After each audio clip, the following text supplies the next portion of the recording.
Hi friends evening போல செம மழை ஏதாவது சூடா சாப்பிட்டா நல்லாருக்கும்னு சொல்லிட்டே இருந்தாங்க. சரி ஓகே வந்து வெங்காயம் மட்டி அதெல்லாம் வெட்ட ரொம்ப நேரமாகும். நம்ம முட்டை போண்டா ஹெல்த்தியா ஏதாவது செஞ்சு தரேன் டயலாக்லாம் விட்டுட்டு எந்த கான்ஃபிடென்ட்ல செஞ்சேன்னு தெரியல. நம்ம கடையில தான் சாப்பிட்டுருக்கோம். நல்லா புசு புசுன்னு வரும்னு சொல்லிட்டு நானும் வந்து 4 முட்டைய வந்து வேக போட்டேன். அதுக்கப்புறம் வந்து சரி எப்பவும் கடல மாவுலாம் செய்வோம். அன்னைக்கு கடைக்கு போகும்போது இன்ஸ்டன்ட் மிக்ஸ் வாங்கியிருந்தோம். சரி வேலை மிச்சம்னு சொல்லிட்டு அதையும் கலந்து வச்சாச்சு.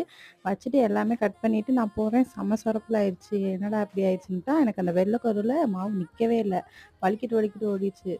தெரிஞ்சா ரொம்ப அசிங்கமா போயிருமே! அதுக்கு வெங்காய போண்டாவே போட்டுடலாம் அந்த மாரி தான் இருந்துச்சு. இருந்தாலும் தெரியக்கூடாதுன்னு சொல்லிட்டு அப்படியே எண்ணெயிலே வச்சு திருப்பி போட்டுட்டு, அந்த ஒட்டாத மேல் பக்கம்லாம் வந்து ஸ்பூன வச்சு அப்படியே மாவு வச்சு ஊட்டி நல்லா வந்து டிங்கிரிங் வேலைலாம் பார்த்துட்டேன். பார்க்க கொஞ்சம் உருண்டையாலாட்டம் நல்லா வந்து வந்துருந்துச்சுமா. இதுக்கு தான் ஃபர்ஸ்ட் டைம் போடும்போது கொஞ்சம் பார்த்து போடணும்னு சொல்லுவாங்க. சரின்னு சொல்லிட்டு ஏதோ பார்க்க கொஞ்சம் உருண்டையாலாட்டாலும் கொஞ்சம் பார்க்குற மாரி இருந்துச்சு. கொஞ்சம் கைவிட்டல, கொஞ்சம் காப்பாத்திருச்சு. சரின்னு சொல்லிட்டு எல்லாரும் பத்தலேன்னு சொல்ற அளவுக்கு பேர் வாங்கிட்டேன். நல்லா இல்லைன்னு சொல்ற மாரி இல்ல.